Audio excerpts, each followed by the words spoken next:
L'économie au service du vivant.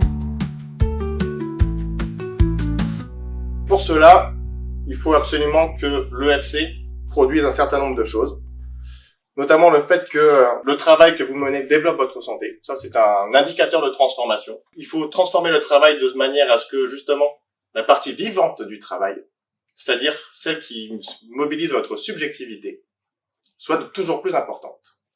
Puisque ce qui est dans le modèle classique dominant, il y a une grande part du travail, de la valeur économique qui repose sur du travail où il n'y a pas besoin du tout de subjectivité. Ce qu'on appelle du travail mort, même en économie. Ce qui a de la valeur, beaucoup de plus en plus, c'est le capital, c'est les logiciels, c'est tout ce qui est automatisé. Ça, on peut très bien l'immobiliser dans un compte de bilan. Les banquiers, ils adorent tout ce que vous avez immobilisé. Ça a énormément de valeur pour eux. Mais il y a zéro subjectivité là-dedans.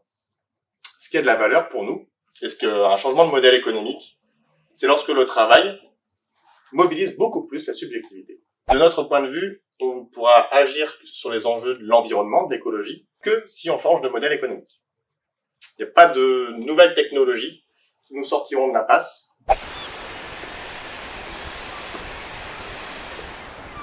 Et voilà, le climat devrait être régulé d'ici quelques minutes. Non pas en produisant toujours plus de biens et de services, mais en produisant toujours plus d'effets utiles d'un point de vue social et environnemental.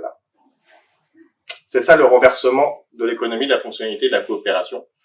Avec encore une fois, sur les enjeux d'effets utiles, un enjeu très très important, c'est que c'est subjectif. Donc ça se discute. Donc il n'y a pas un marché qui va vous dire ça vaut, ça c'est oui, c'est comme ça. Non, non. Il va falloir qu'on coopère et qu'on discute ensemble pour savoir qu'est-ce qui est utile.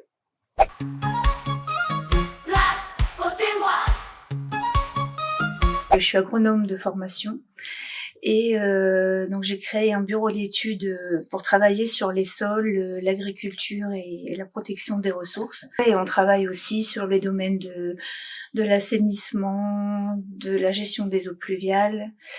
Donc en gros, quand il pleut sur un territoire, les interactions entre le cycle de l'eau et les sols, c'est le cœur de notre sujet. On est missionné par des collectivités, soit des syndicats d'eau, soit des agglos, pour travailler avec les agriculteurs d'un territoire qui est producteur d'eau potable. Donc il pleut dessus, l'eau circule, peut se charger de nitrates, de produits phytosanitaires, de différents polluants, et finalement on les retrouve au robinet. Donc on travaille à comprendre comment tout ça fonctionne et à co-construire avec les agriculteurs des plans d'action volontaires pour faire en sorte qu'on arrive à maintenir une économie agricole tout en essayant de produire de l'eau potable pour préserver les ressources pour les générations futures. Parce qu'il faut savoir que sur notre territoire, l'eau qu'on a au robinet peut avoir jusque 40 ans. Donc en fait, il faut aussi qu'on gère ça, le décalage entre ce qu'on fait aujourd'hui et la qualité de l'eau qu'on a aujourd'hui. C'est un héritage de 2 générations. Donc il faut aussi qu'on intègre cette dimension-là. Et on a aussi co-créé avec une société d'informatique, une société d'édition qui commercialise des outils de gestion des plans d'épandage, donc pour gérer correctement le retour au sol des matières organiques, donc que ce soit les bouts de stations d'épuration, les effluents d'élevage, etc. Donc voilà en gros ce sur quoi on travaille. En tout, on est à peu près 25 collaborateurs, tous basés à Anzin-Saint-Aubin, près d'Arras. Le vivant pour moi, c'est d'abord les salariés, les parties prenantes, c'est les hommes et les femmes avec qui on travaille. J'ai une activité qui est très dépendante des appels d'offres, donc avec du coup un cadre de travail assez spécifique.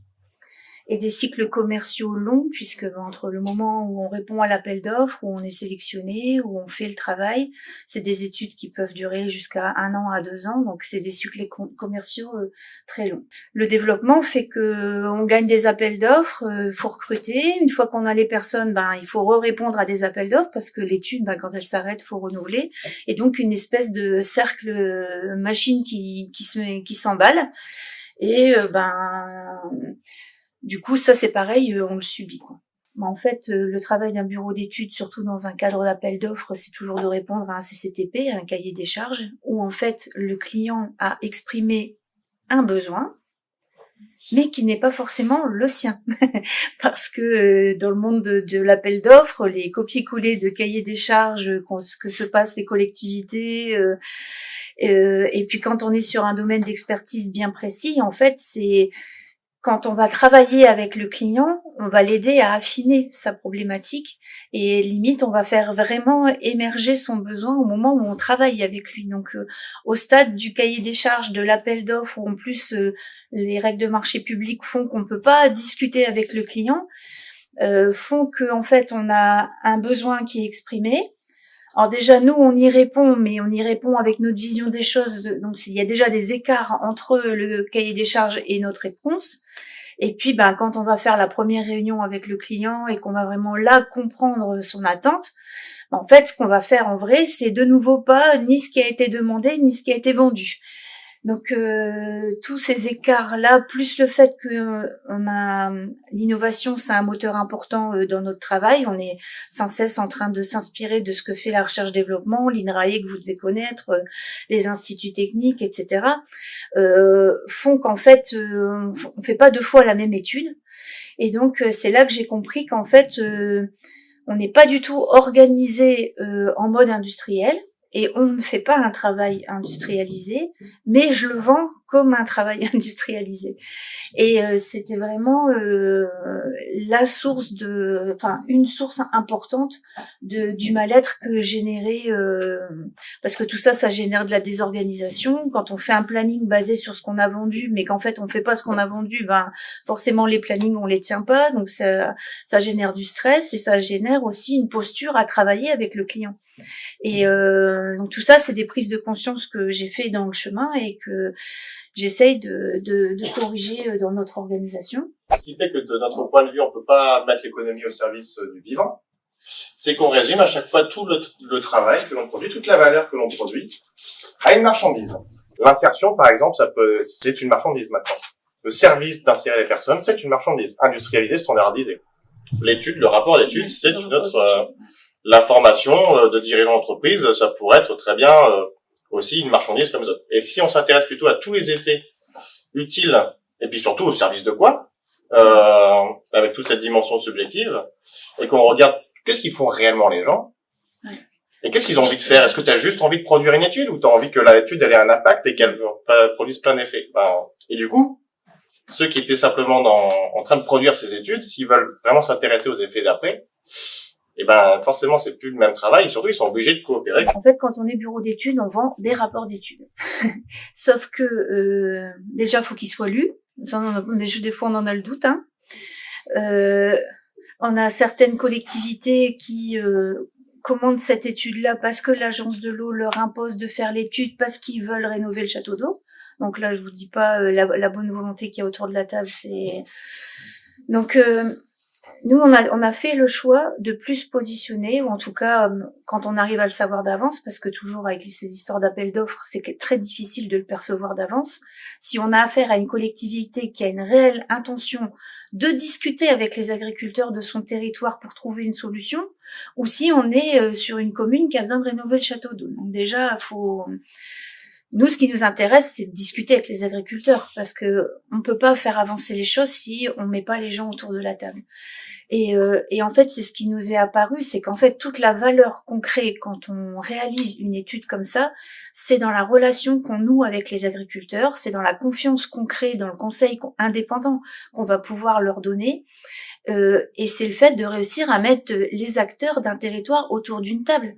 Aujourd'hui, c'est hallucinant de voir qu'on a du mal à mettre la collectivité et les agriculteurs autour d'une table pour discuter environnement. C'est un vrai challenge, et il y a des collectivités qui n'osent pas parce que des conflits de foncier, quand une collectivité a mis tout le paquet pour développer des zones d'activité et a mangé plein de foncier, manger plein de bonnes terres agricoles, après c'est sûr que pour discuter c'est un peu plus compliqué. On est sur des filières longues, donc en fait, on perd la connexion de l'agriculteur dans son territoire qui va faire de la vente directe ou qui va alimenter la cantine du territoire par rapport à j'exporte des pommes de terre en Belgique. Donc on on a une vraie difficulté aujourd'hui, en tout cas nous c'est le constat qu'on fait, de discuter production agricole dans son territoire. Et nous c'est vraiment ce qui nous tient à cœur, parce qu'en fait si on fait pas cette reconnexion là, ben on n'arrivera jamais à sortir du schéma industriel et agro-industriel dans lequel notre agriculture des Hauts-de-France est embarquée.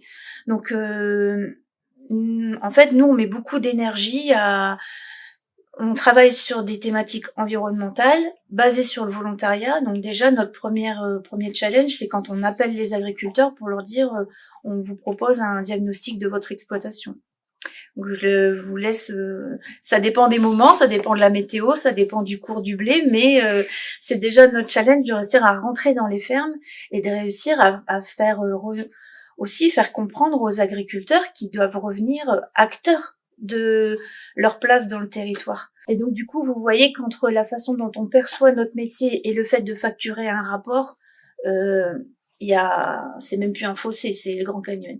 Donc on a un vrai sujet de travail autour de ça, de réussir à se vendre autrement que de vendre des rapports qui servent à bloquer les portes.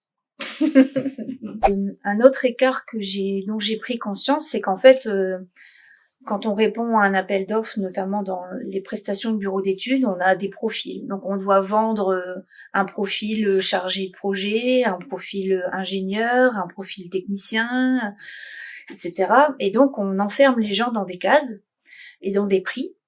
Et alors que moi, dans mon organisation, c'est pas ça. J'ai pas ces profils-là, parce qu'en fait, je veux absolument promouvoir l'épanouissement des gens, et donc je peux très bien aujourd'hui avoir des gens qui sont rentrés avec un diplôme de technicien mais qui exercent des fonctions d'ingénieur, et inversement, parce que des ingénieurs qui finalement ne sont qu'au bureau, ben ils sont pas heureux parce qu'ils veulent aussi aller sur le terrain. Et donc on a complètement décloisonné, j'ai plus de poste ingénieur et j'ai plus de poste de technicien, mais j'ai des missions. Et une personne peut avoir plusieurs missions dans l'entreprise. Et donc ça, c'est aussi quelque chose que je dois gérer entre l'écart de ce que je vends et la réalité.